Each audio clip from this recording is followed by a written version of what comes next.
याचा महानिकाल आपण बघताय एबीपी माझावर आणि आत्ताची मोठी अपडेट। तेजस्वी यादव जे महागठबंधनचे मुख्यमंत्री पदाचे उमेदवार होते, ज्यांना प्रोजेक्ट करण्यात आलं होतं, तो मुख्यमंत्री पदाचा महागठबंधनचा चेहरा तेजस्वी यादव हे जवळपास 2.5 ते 3 हजार मतांनी पिछाडीवर आहेत। सध्याची ही मोठी अपडेट म्हणावी लागेल। 2020च्या तुलनेत आरजेडीच्या अर्ध्याहून अधिक जागा एकतर घटलेल्या आहेत, ही एक बातमी। दुसरी बातमी, तेजस्वी यादव 3,000हून किंवा अधिक मतांनी पिछाडीवर। त्यामुळे हा एक मोठा अपसेट येणाऱ्या काळामध्ये होणार का या निकालामध्ये आपल्याला पाहावं लागेल। मात्र लालू प्रसाद यादव यांचे दोन्ही पुत्र पिछाडीवर आहेत। 3016 मतांनी राघोपूर मतदारसंघ, जो पारंपरिक मतदारसंघ आहे लालू प्रसाद यादव यांच्या कुटुंबाचा, राबडी देवी सुद्धा तिथून निवडणूक लढवायच्या आणि याच मतदारसंघातनं तेजस्वी यादवांची पिछाडी पाहायला मिळते। पण बिहारमध्ये काय होत आहे तर बिहारमध्ये या निवडणुकीत एनडीएला दणदणीत बहुमत मिळालंय। एनडीएनं 197 जागांवरती आघाडी घेतली आहे, तर महागठबंधनची घसरगुंडी झाल्याचं चित्र आहे। केवळ 47 जागांवरती महागठबंधनची आघाडी पाहायला मिळते। आपण जाऊयात संजय निरुपम यांच्याकडे, शिवसेनेचे प्रवक्ते। संजयजी, बिहारमध्ये एनडीएची सत्ता येतेय, एनडीएला बहुमत मिळतंय, हे तर आता स्पष्ट आहे। पण खरी चुरस सुरू होईल विरोधकांच्या मते, ती म्हणजे मुख्यमंत्री कोण यासाठी। महाराष्ट्रातलं चित्र काहीसं बिहारमध्ये दिसेल अशी चर्चा विरोधकांच्या माध्यमातून रंगवली जाते। राजकीय तज्ञ ती चर्चा करतात। काय होईल बिहारमध्ये, मुख्यमंत्रीपदी कोण विराजमान होईल, आपला काय अंदाज? मुख्यमंत्री पदावर काहीही वादविवाद तिकडे नाही आहे। नितीश कुमार मुख्यमंत्री होणार म्हणजे होणार, हा एकदम स्पष्ट आहे। पण मोठा विषय काय आहे, जो मोठा पिक्चर आहे तो असा आहे की बिहार ट्रॅडिशनली जातीपातीच्या राजकारणमध्ये अडकलेला प्रांत आहे। पण या निकालामुळे असं दिसतो की बिहारचे मतदार, खास करून महिला, त्यांनी जातीपातीवरून वर जाऊन त्यांनी यावेळी मतदान केलेलं आहे। म्हणजे तो बिहारसाठी एक चांगला संकेत आहे, चांगला एक इंडिकेशन आहे। दुसरा जो मुद्दा आहे की SIR इकडे लागू झालेला होता। म्हणजे तो वोट चोरीचा जो आरोप लावतात आणि सांगतात की दुबार मतदार आहेत, फर्जी मतदार आहेत आणि याचा उपयोग भाजप करतो किंवा चुनाव आयोग, निवडणूक आयोग कुठेतरी मदत करतो। 67 लाख वोटरचा नाव काढून टाकला गेला होता SIR मुळे। म्हणजे इकडे वोट चोरी म्हणजे दुबार मतदारचा पण काहीही खतरा नाही होता।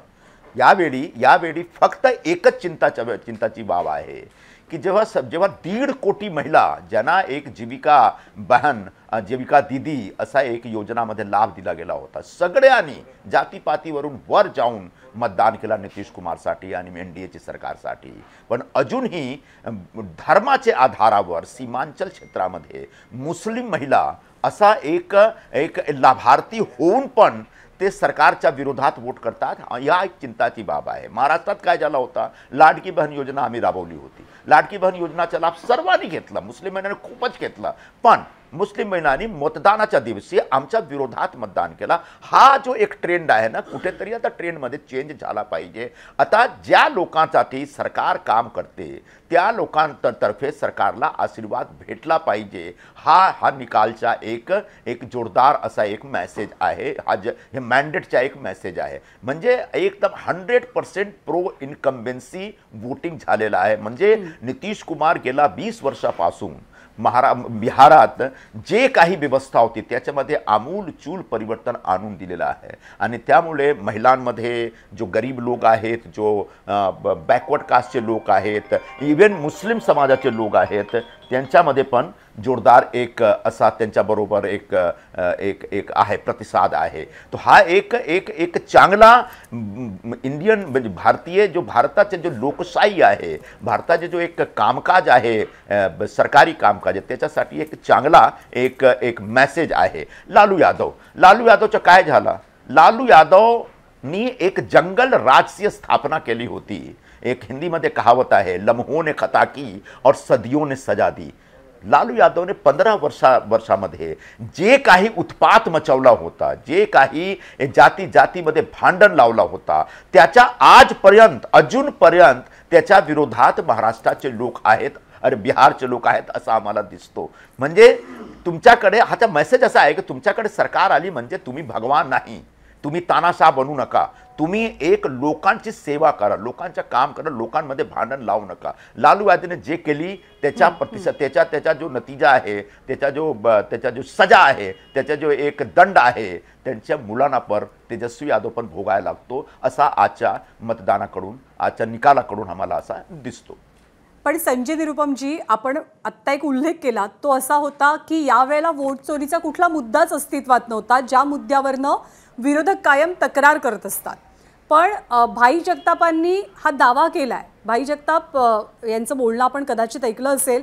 त्यांनी दावा केला की असे अनेक पोलिंग बूथ होते की जिथं काही महिला वर्ग रिसिट्स घेऊन गेलेल्या होत्या, चिट्स घेऊन गेलेल्या होत्या, पण त्यांना सांगण्यात आलं की त्यांचं मतदान आधीच झालेलं आहे, त्या मतदान करू शकत नाही. काही वेळापूर्वीच भाई जगतापांचा दावा होता. 1.5 कोटी महिलांना जीविका दीदीमध्ये लाभ मिळालेली आहे. प्रत्येक महिलांच्या घरी 3-4 लोक असतात. बिहारमध्ये एकूण जो मतदान झालेला आहे 5 ते 6 कोटीचं मतदान झालेलं आहे. म्हणजे 3.5-4 कोटी लोक ती जो योजना होती, योजनामुळे सरकारच्या बरोबर उभे राहिले. अच्छा, बिहार एक असला प्रदेश होता जिकडे प्रत्येक इलेक्शनमध्ये भयंकर हिंसा होत होती, बूथ कॅप्चरिंग होत होती, रिपोलिंग होत होती. आता बिहारमध्ये 2 फेजमध्ये निवडणुकी झाली. कुठल्याही हिंसाची घटनाची काही कुठेही नोंद झाली नाही. म्हणजे एकदम शांतपणे बिहारची लोकांनी मतदान केले. मला असं वाटतो, मी मुंबईमध्ये राहून बिहारच्या लोकांचा जो हा वर्ताव आहे, जो त्यांच्या व्यवहारमध्ये, त्यांच्या चरित्रामध्ये जो बदलाव आहे, त्याचं स्वागत केलं पाहिजे. बिहारमध्ये कानून विधी व्यवस्था एकदम स्थापित झालेला आहे. लोक पण खूप मॅच्युअर झालेले आहेत. आता गुंडगिरी आणि हिंसा वगैरेच्या काहीही तिकडे वोट चोरी झाली हा भाई जगतापांचा आरोप, हा विरोधकांचा आरोप तुम्ही मान्य करता का? कधी वोट चोरी कधीही झाला नव्हता.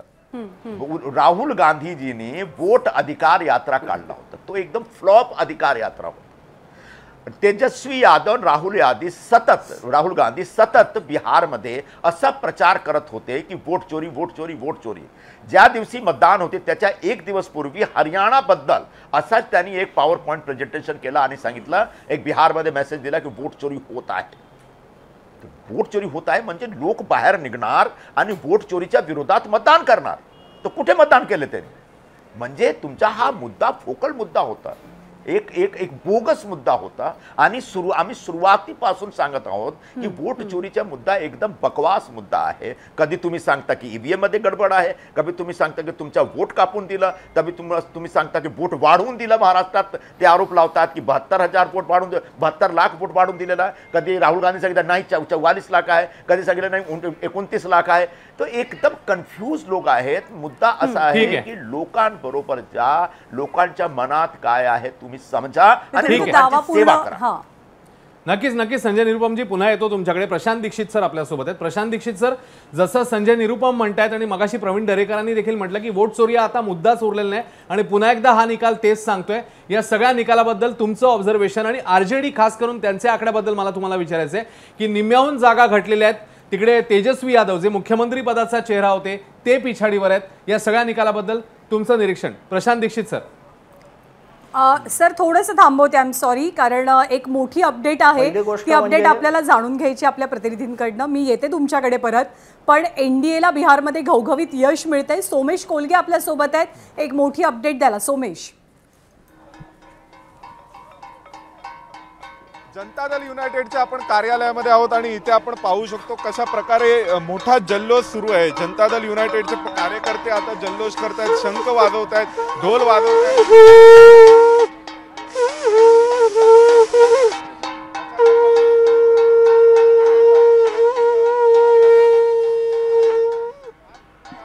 खेसारीलाल यादव भी पीछे.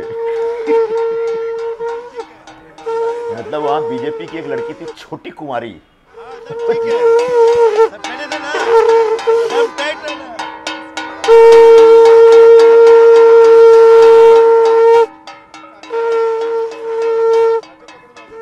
जल्लोषाचा मेसेज आलेला नाही, त्यामुळे भाजपच्या कार्यकर्ते थांबलेत पण जेडीयू ने शुरू केला है। क्या कहेंगे आप? इधर लिखा है 2025 में भी नायक होंगे नीतीश, मतलब नीतीश कुमार ही सीएम होंगे।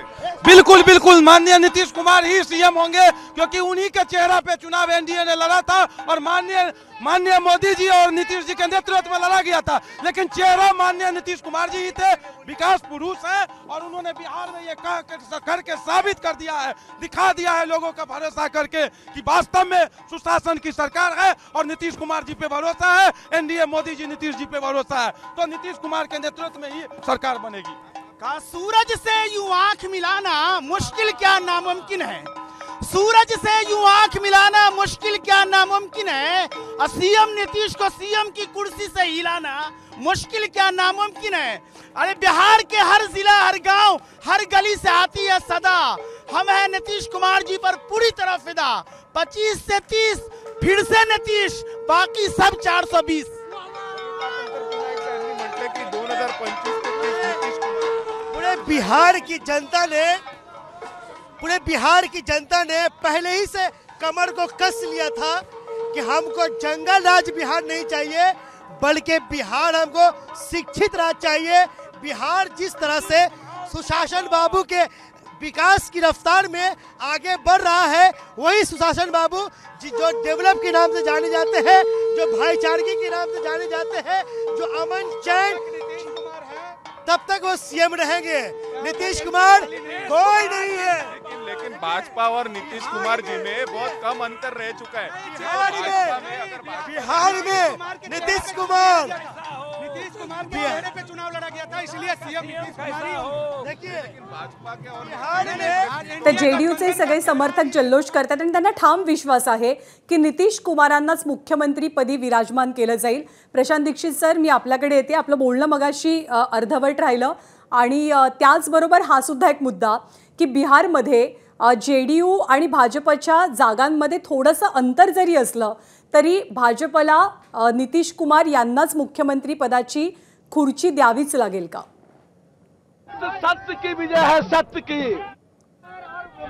अगदी खरं आहे, नितीश कुमार यांनाच मुख्यमंत्री पदाची खुर्ची द्यावी लागेल, कारण हा विजय नितीश कुमार आणि नरेंद्र मोदी या दोन व्यक्तींचा आहे आणि त्यातही नितीश कुमारांना मी 70% वेटेज देईन किंवा 60% वेटेज देईन आणि 40% नरेंद्र मोदींच्या इमेजला देईन।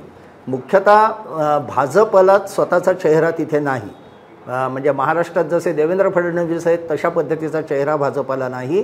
भाजपने जागाही कमी लढवलेल्या होत्या, परंतु या दोन्ही पक्षांचा म्हणजे दोन्ही पक्षांनी 101 जागा लढवल्या होत्या।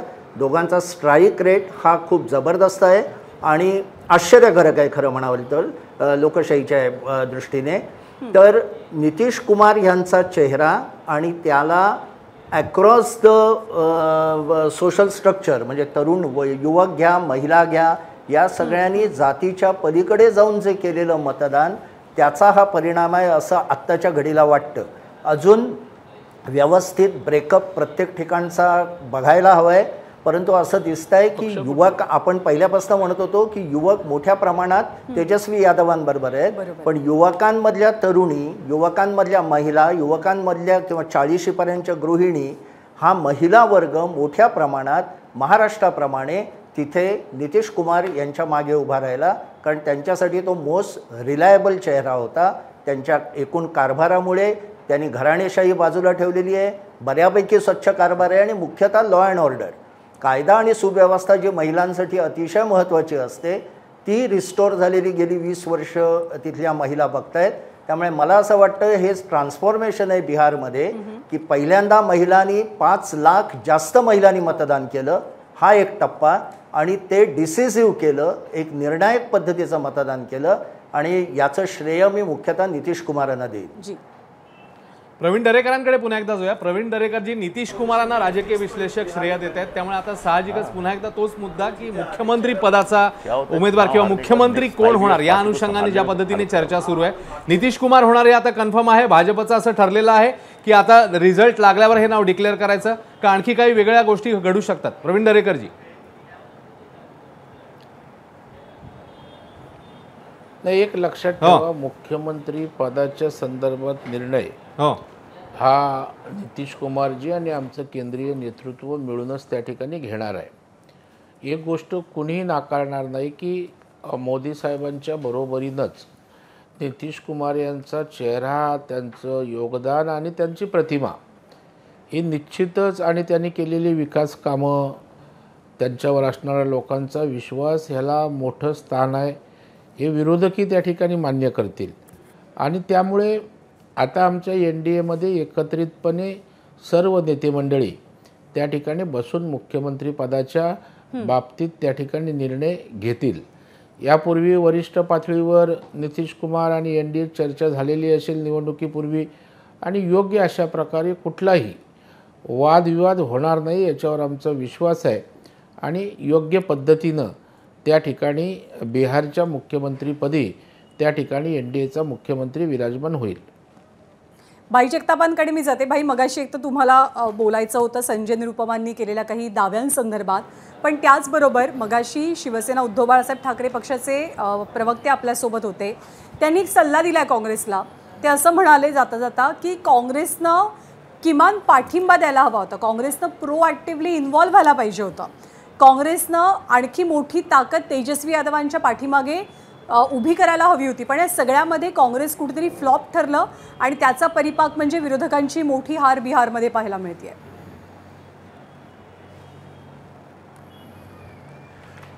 ज्ञानदा, थोडा एकाच मिनिट जर आपण जास्त दिलं तर मी सविस्तर बोलू शकेन। अर्थात मी एकटाच नाही, सगळेजण तिथे बोलणार आहेत। मगाचा जो मुद्दा असा होता की ज्याची हे सगळे लोक सांगतात आता तो वोट चोरी हा मुद्दाच नाही राहिला वगैरे वगैरे जे म्हणतात आहेत, तेच संजय निरुपम सांगत आहेत।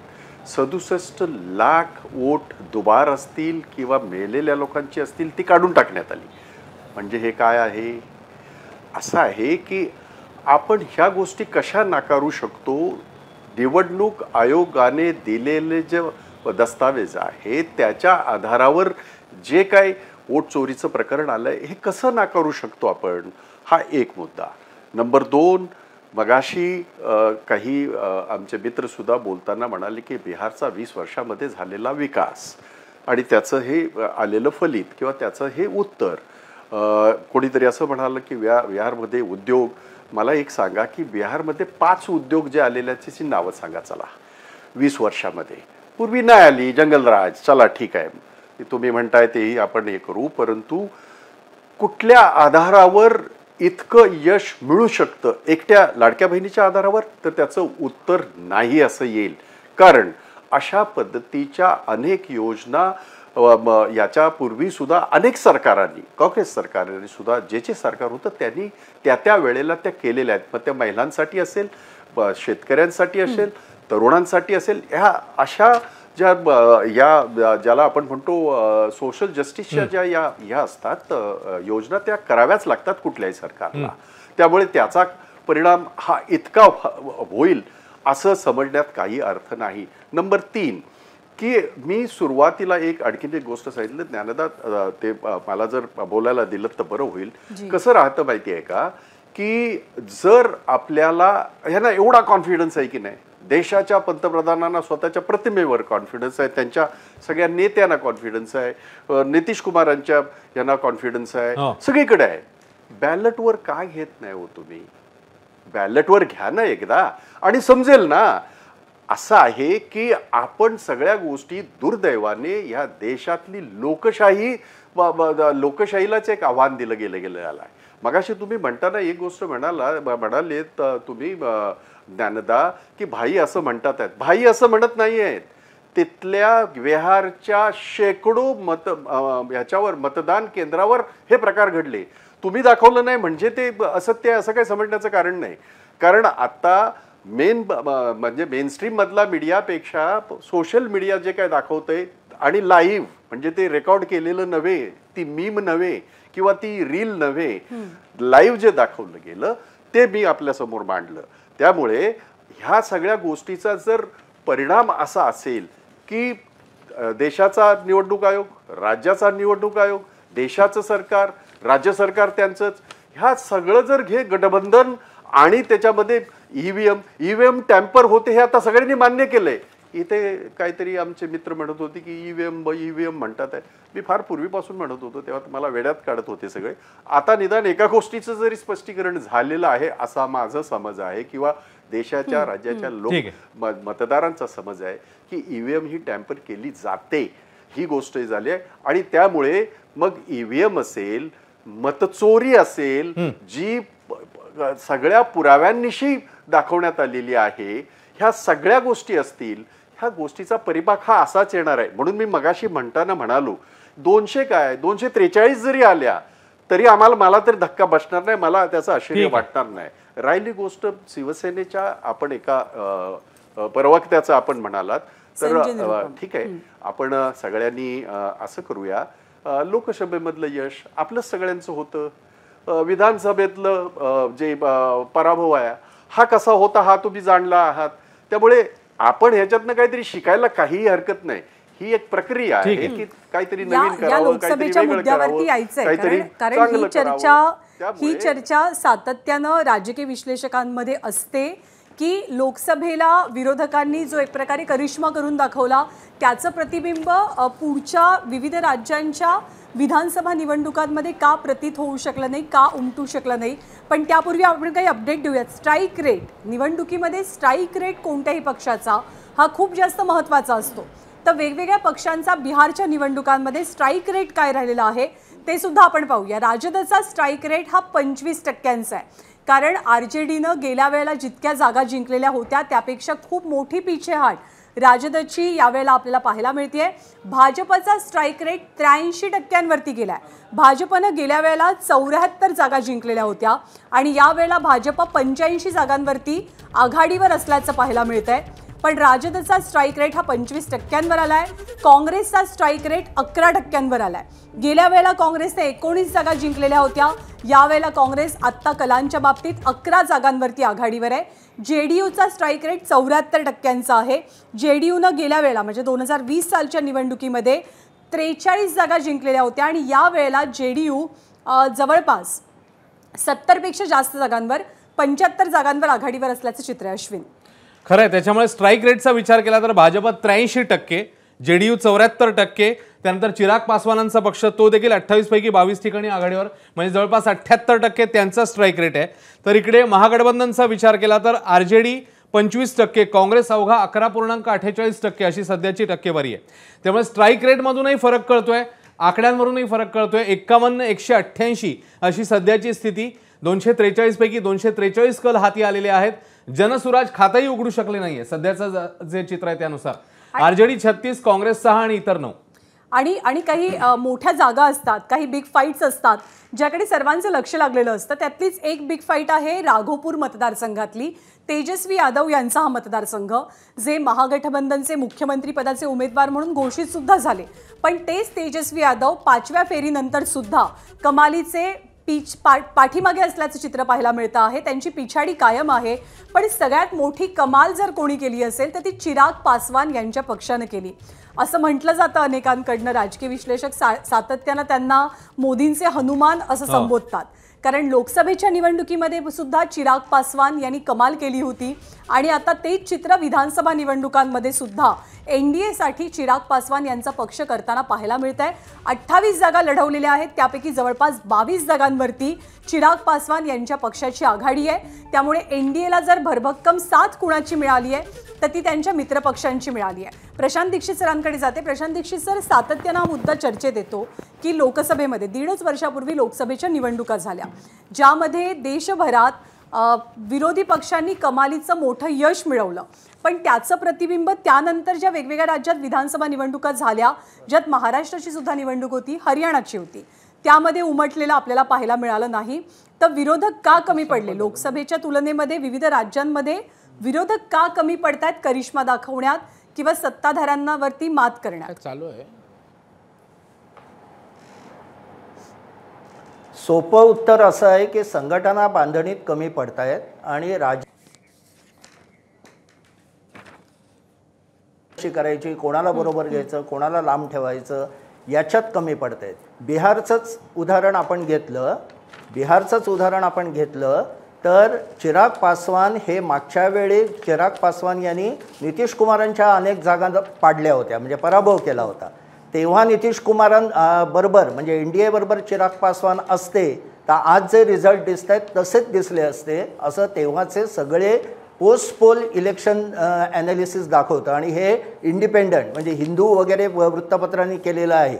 जे तथाकथित काँग्रेस धार्जिणी समजली जातात, मीडिया तथाकथित म्हणतो, तसे ते नाही आहेत पण समजली जातात, त्यांच्याकडनं झालेलं विश्लेषण तेव्हाच्या निवडणुकीचं असं दाखवतं की चिराग पासवान NDA बरोबर असते तर 2020च्या निवडणुकीतही 180 पर्यंत आघाडीवर गेले असतं NDA. तोच प्रकार यावेळी झालेला आहे. पण यावेळी नितीश कुमारांचा चेहरा मी मगाशी म्हटलं तसं हा एक पुढे आला. आणि या निवडणुकीतलं मोठं ट्रान्सफॉर्मेशन म्हणजे जर का हे कल बरोबर राहिले तर यादव, ज्याला यादव मतपेढी जी ठामपणे लालू प्रसाद यादव यांच्या मागे उभी होती, यादव आणि मुस्लिम, त्या दोन्ही मतपेढींना कुठेतरी भारतीय जनता पक्ष आणि नितीश कुमार यांनी छेद दिलेला आहे. त्याच्यात तिकडली खूप मोठ्या प्रमाणात मतं घेतलेली दिसत आहेत. जसं महाराष्ट्रातल्या विधानसभा निवडणुकीनंतर CSDSने जो पोस्ट पोल सर्व्हे केला होता त्यात 22% मुस्लिम महिलांनी युतीच्या बाजून मतदान केल्याचं दिसलं होतं. हाच प्रकार तिथे झालेला असावा असं वाटतंय. अर्थात निवडणूक निकालांचं विश्लेषण पुढे काही दिवस चालू राहील, पण मुख्यतः आघाड्या व्यवस्थित करणं, जमिनीवर जाऊन काम करणं, मोठ्या आता हे वोट चोरी वगैरे प्रकार चालूच राहणार. पण तुम्ही तेव्हा आक्षेप का नाही घेतलेत? ह्या जे म्हणतायत, बिहार हे इतकं सेन्सिटिव्ह राज्य आहे की मतदानाचा हक्क गेला तर लोक लगेच रस्त्यावर येतात. मोर्चे निघाले का की आमचं मतदान गेलं म्हणून, आमचं मत कापलं म्हणून? वोट चोरीला कुठेतरी रिस्पॉन्स मिळाला का जनतेकडनं? हा प्रश्न आहे ना. त्यामुळे संघटनेवर काम करणं हे त्याचं खरं उत्तर आहे. आणि ते कुठेतरी काँग्रेस करत नाही आहे. आपल्या लोकांना छान वाटावं म्हणून आम्ही काय करणार, खेळपट्टी चुकीची आहे, बॉलर स्लो बॉल टाकतो. विजय चोरमारे सरांकडे जाऊयात. विजय चोरमारे सर, जनसुराज पक्ष, प्रशांत किशोर यांचा पक्ष जेव्हा त्यांनी एंट्री घेतली बिहारच्या राजकारणामध्ये तेव्हा खूप चर्चा झाली की ते किंगमेकर ठरतील का, ते किती मोठा परिणाम करतील. पण एक प्रकारे प्रशांत किशोर यांचं बिहारमध्ये 240 जागांवरती लढणं कुणाला तापदायक ठरलंय, कुणाला फलदायक ठरलंय?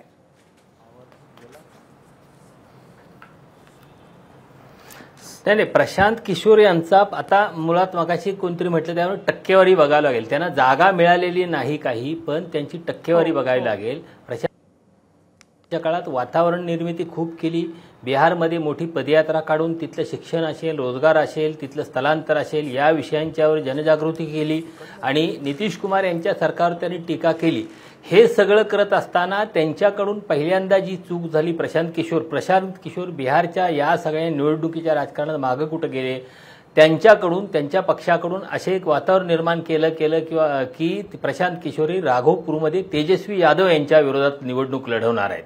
म्हणजे तुमची लढाई तिथं सत्तेवर असलेल्या पक्षापेक्षा तिथं विरोधी पक्ष नेता आहे, त्या विरोधी पक्ष नेत्याच्या विरोधात तुम्ही लढायला जाताय, हे चित्र पहिल्यांदा गेलं. आणि त्याच्या संदर्भात वातावरण निर्मिती झाल्यानंतर मग प्रशांत किशोर यांच्याकडून तो निर्णय बदलला गेला, तो निर्णय मागे घेतला गेला. अर्थात त्याची सारवासारव त्यांनी नंतर असं केली की तिथल्या लोकांची मागणी होती, लोकांनी जाहीर केलं होतं, माझी काही तशी इच्छा नव्हती, या सगळ्या सारवासारवच्या गोष्टी झाल्या.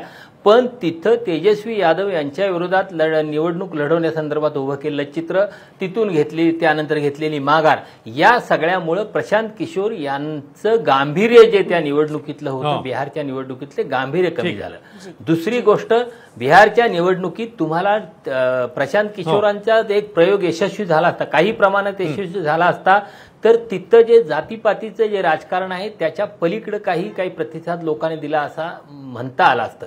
कारण आपण किंवा एकूणच मानलं असं जातं की तिथं जातीपातीचं राजकारण चालतं आणि प्रशांत किशोर अशी कुठलीही एक मोठी जात पाठीमागं नसताना, निर्णायक मतपेढी नसताना तिथं परिवर्तनाचं राजकारण आणू पाहत होते, पण त्यांना प्रतिसाद मिळालेला नाही, ही वस्तुस्थिती आहे. अर्थात त्यांना बिहारच्या लोकांनी गांभीर्यानं घेतलं नाही, हे त्या पाठीमागचं प्रमुख कारण आहे. दुसरं त्यात त्यातलं महत्वाचं गोष्ट असं की जिथं दोन आघाड्यांच्या मध्ये अटीतटीची लढत आहे असं चित्र निर्माण होतं त्यावेळी तिसरा जो घटक असतो त्या तिसरा बरोबर घटक म्हणालात बाजूला की फेकला प्रशांत जातो. किशोर अशा यांच्यावरती पद्धतीने अवलंबून आता होतं जरी जर त्यांना मोठी पसंती मिळाली असती तर की बिहारचं राजकारण जे जातीमध्ये अडकलेलं राजकारण मानलं जातं बोललं जातं ते जाती पलीकडे गेलेलं आहे का ते इतर मुद्द्यांच्या पलीकडे गेलं आहे का पण प्रशांत किशोर यांना यश न मिळाल्यामुळे बिहारचं एक ट्रेडिशनल राजकारण आत्ताही तिथं कायम आहे हे चित्र आपल्याला पाहायला मिळतं.